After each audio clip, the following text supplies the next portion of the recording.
Hello, and welcome to Smiles and English Stories.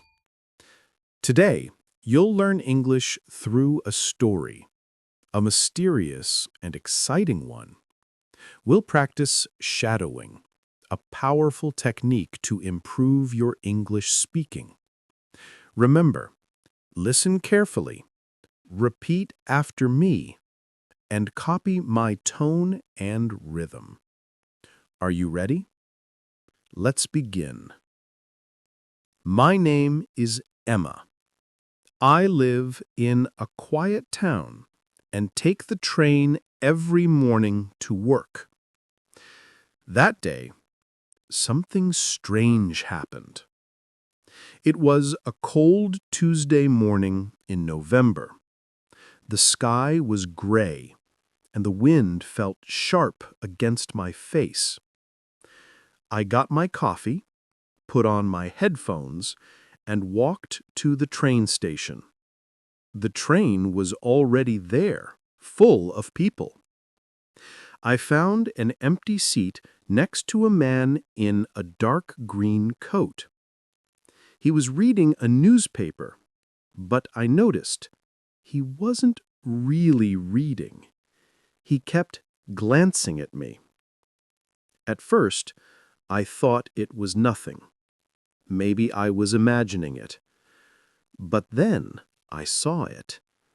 On the back page of his newspaper, there was a photo of a woman who looked just like me. Same hair, same eyes. The headline said, "Local woman missing. Last seen near the train station." My heart started beating fast. I looked at the man again.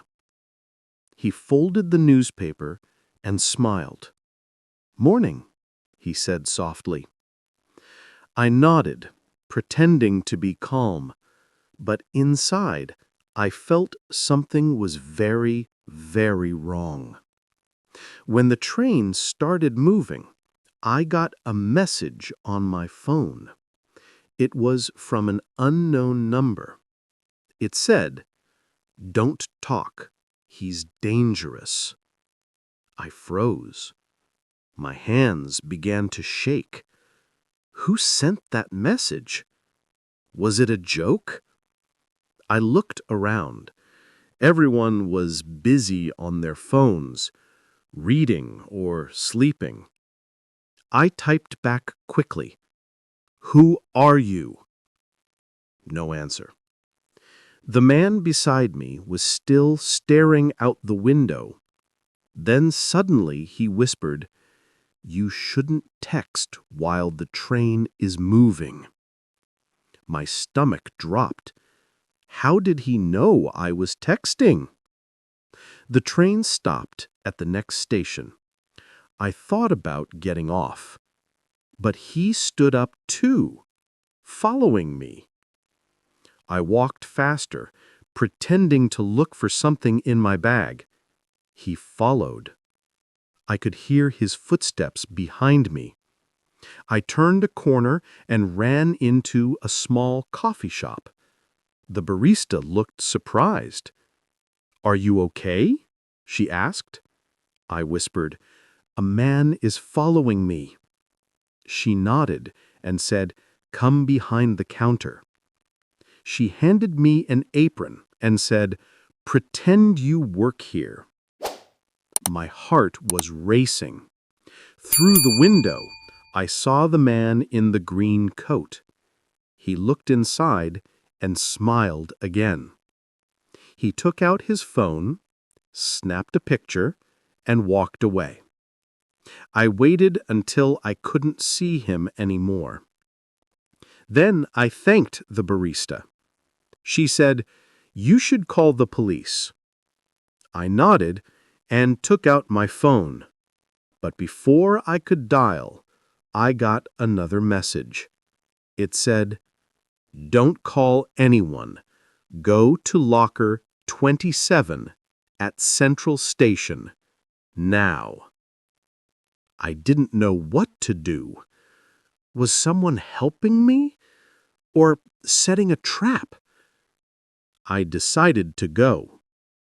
At Central Station, I found locker 27. Inside, there was a small brown envelope with my name on it. My hands were shaking as I opened it. Inside, a photo. It was me, taken that morning on the train. And a note. He knows where you live. I felt sick. I turned around, and there he was, the man in the green coat, standing near the lockers, looking straight at me. I started to run. He followed. People turned their heads, but no one helped. I ran up the stairs, through the crowd. Suddenly, someone grabbed my hand. It was a woman, the barista from the coffee shop. She whispered, "Come with me." We ran together into a maintenance door. Behind it was a small security office. She locked the door and picked up a radio. She said, "This is Clara. We found the man. He's been here all week." I looked at her, shocked. "You knew him?" She nodded.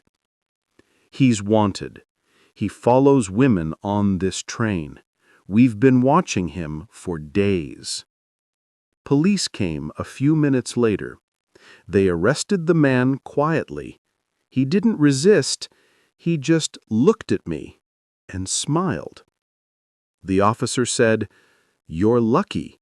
You were the next one on his list." I sat down, shaking, breathing hard. Clara, the barista, handed me a cup of tea. She said, "You're safe now." I thanked her with tears in my eyes. That day changed something in me. I realized how quickly normal life can turn into danger, but also how brave we can be when we must. Now it's your turn to practice. Watch this story again. Pause after each sentence. Repeat it using the shadowing technique. Copy my voice, my rhythm, my emotion. This is how you train your English, not just your mouth, but your confidence. If you enjoyed this story, please like and subscribe to Smiles and English Stories. More thrilling shadowing stories are coming soon. Until next time, stay brave and keep smiling.